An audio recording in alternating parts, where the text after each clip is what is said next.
Hi, welcome. I am Neil Millard, a confident contractor, and you can be too. So I'm going to talk about the Lunchtime Accelerator. This is coming to you next in January, runs in two options, but hang on, let's step back a bit. We are going to talk about some stuff. What we're going to cover company setup. We'll talk about a little bit of that today, as well as what else is in the course. The course covers how to search for a contract. Very good idea, isn't it? It also covers cash flow, which is stuff like invoicing, recording, calculating how much to pay yourself, how much to pay everybody else. We've also got compliance and tax reporting, insurance, and some other stuff in there. And then when you come to the end of your journey, hopefully it won't be as abrupt as some, you will want to close down the company and consider retirement. So, as I said, the course is structured in 4 weeks. It's a 4-week course. Now, depending on which cohort you join in January, it could be at lunchtimes, Tuesdays and Thursday lunchtime, about 12 o'clock-ish, runs for about an hour. And there'll be 2 sessions a week on the Tuesday and the Thursday at lunchtime. The other option is to join on a Sunday evening. Sunday evening's slightly different in that instead of having 2 separate sessions, we put it all into one session on the Sunday evening. Which worked better for you? I don't know. Let me know. So what are in the sessions? Well, each week we cover a different topic. In week 1, we cover contracts.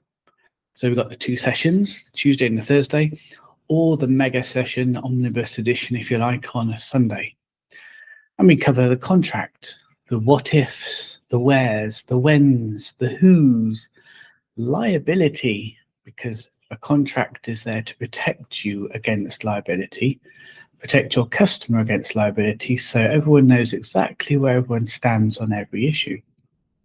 And what are you selling, the product and the services? There's also lots of nitty-gritty about a contract, like when does it start? When does it end?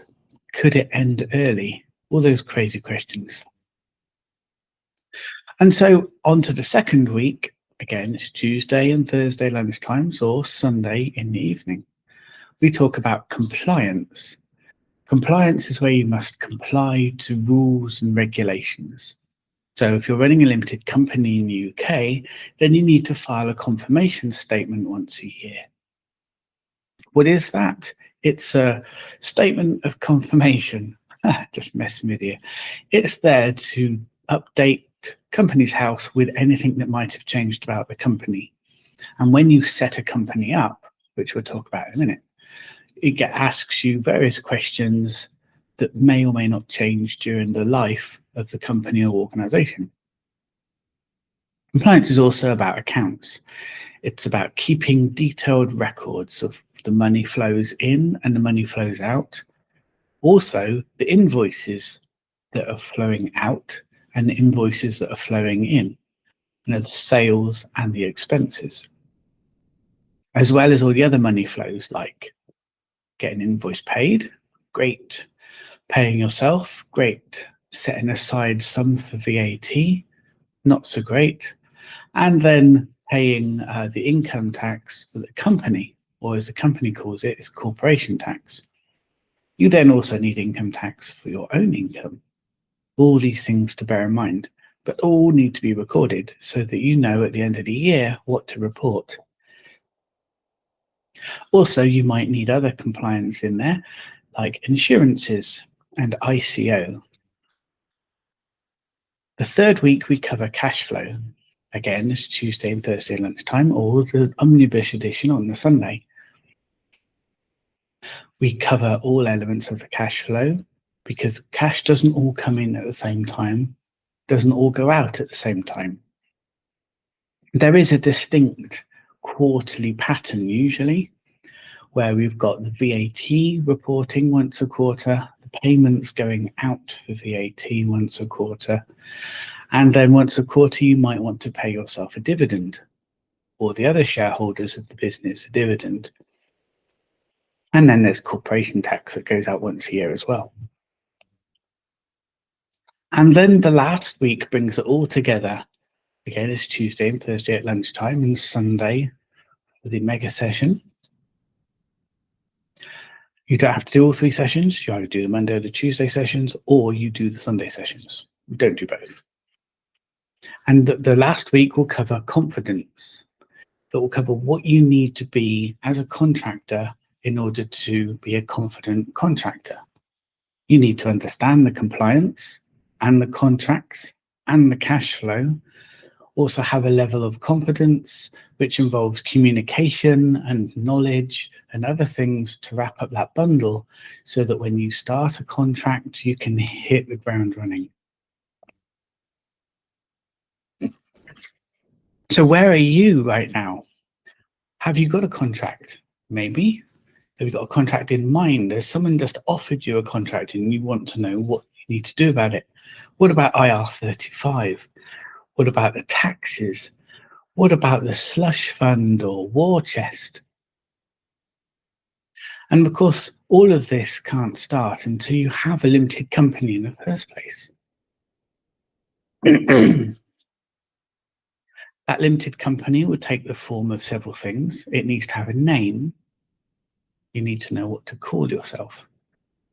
Once you know what to call yourself, you can then open up bank accounts. You can then have some draft contract information.